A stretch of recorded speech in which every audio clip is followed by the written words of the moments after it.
So have more than one investor lined up is my main thing that I would say. It's a pretty good thing once you start getting into investing. Raising capital is super important. The message I was gonna say, I guess I didn't really have this plan in place for this, just kind of what I'm up to today, is always make sure you have more than one investor. So I guess, so number one, make sure you have more than one investor lined up, because you never know. You don't want to remove your conditions and be sort of like locked into the house, and then all of a sudden your investor backs out, because that's not very good for you. That can create some problems. So you want to have more than one investor.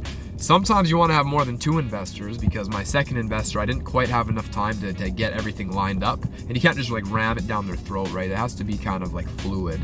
If they feel like you're desperate or there's pressure or something, then they don't want to invest with you anymore.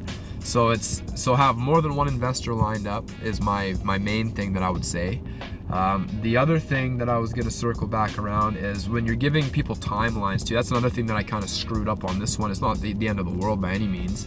I'm sure the relationship will recover, but be conservative with the timelines too, because when I did the short-term bridge loan, I was feeling the pressure. I'm like, shit, I need some money. It was like holiday Monday or something. It was like a Friday on the long weekend, and I was this was the holiday Monday, so closing was on the Tuesday, and this was holiday Monday, the day before closing. So I'm like at our office for till like 11:30 p.m. trying to raise capital, because I'm like, shit, I have to close.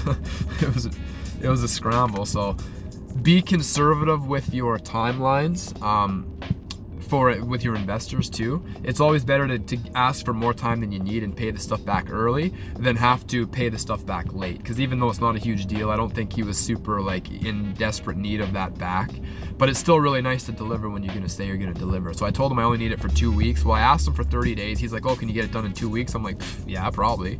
Didn't really put as much thought into that as I should, because it took about 2 weeks just for the title to change over. So keep in mind, having more than one investor, that's important. Luckily, both houses are good. I'm starting them, I'm flipping them both. It's great. I kind of jammed a lot of that stuff together. It was actually kind of impressive the way that all kind of came together at the end. So I ended up having the draft, and I had the meeting with the lawyer at the closing table at like 9 a.m. I had the draft like 10 minutes before the bank closed the next day. So like literally like within 10 minutes, like I got these houses closed like within 10 minutes. And I was like scrambling because investors have issues there and all this stuff. So pretty cool. I mean, real estate investing, it's really neat. Putting deals together, it's not super easy. I mean, depending on how it goes, some deals close nice and easy.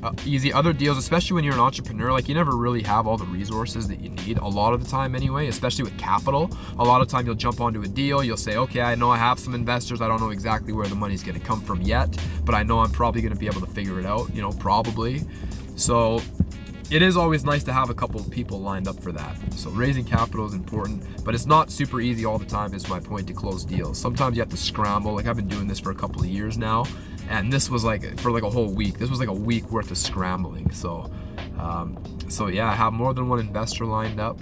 Also be conservative with the timelines. That's important, because now I run the risk. I don't foresee it being a huge issue, but I run the risk now of maybe tarnishing the relationship with the investor, because I'm repaying this bridge loan that was only supposed to be 2 weeks back in like a month and a half or something. So that's like a whole month there that's sort of missing. So the integrity of what I told him is it's a little bit compromised, even though he knows sometimes these things happen. Like I think he's pulling equity out of his properties or something right now, and that's taken him like an extra 2 months or something. So these, like, a lot of times things happen, but it always is still good to stick to your word and deliver when you say you're gonna deliver. So that stuff is super important.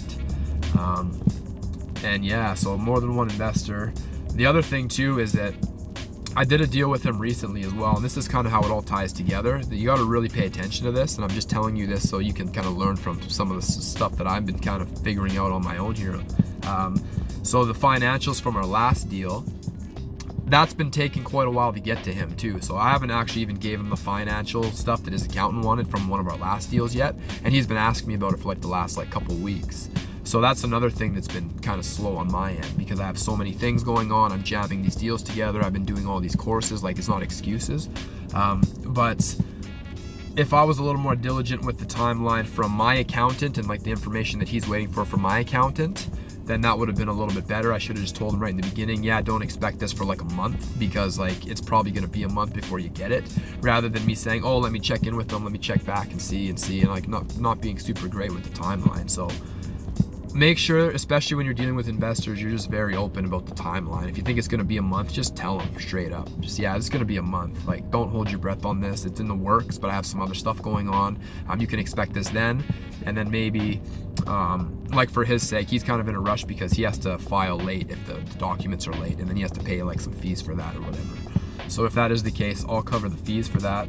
But that's basically 2 instances just in the last little while. But the timeline, that was just something on my end that I should have been a little more transparent about, rather than just trying to cram things together and then being like late on things. So anyways, yeah, just pay attention to that. I don't know, hopefully you kind of are a little more cognizant of that when you're putting your next deals together. I know a lot of people that follow me, a lot of you are new investors as well that are looking to do your first couple of deals, or maybe you're just learning how to raise capital now and all these things. So take it from me, I've been fairly successful with raising capital. I've raised quite a lot of money. I've never used any of my own money for any of my deals. I raise money for all of my deals.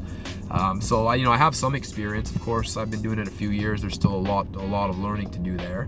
But especially if you're in the new space here, be very transparent and open about the timelines. Don't say that you're going to be able to do things in this amount of time, even if you're not quite sure. It's always better to give yourself more time than you need, and then over deliver and be like kind of under budget on your timeline. So anyways, that's what I'm up to today. Heading back to RBC now.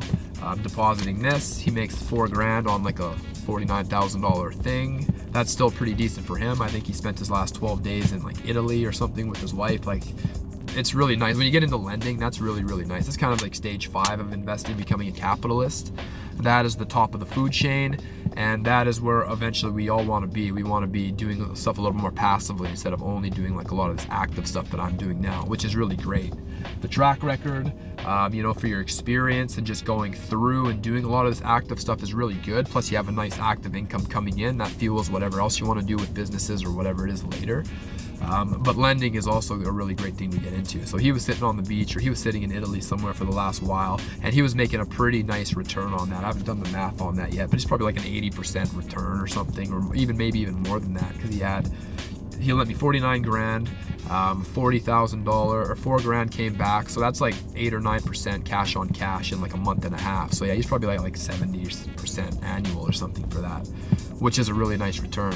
Everybody else is getting like a lot less than that with whatever they're doing with their money. So lending is really good. But yeah, so investor timeline is very important. And yeah, I don't know, hopefully you guys take something away from this. I'll let you go for right now. I gotta hit the bank. But yeah, stay tuned. I might post this on my Facebook, Instagram, something like that. Any questions for me if you are raising capital as well, or if you even want to know how I started raising capital, because I've been very successful at it, just hit me up. My Instagram, Damon Woodward 3, DAMON, so Damon Woodward 3. My Facebook, Damon Woodward.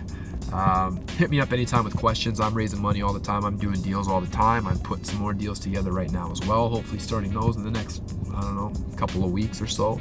So yeah, reach out anytime if you have questions. I hope you enjoyed this. Hopefully you learned a little bit of a lesson from a couple of things that are going on with my ventures here. And I'll see you guys all on another video.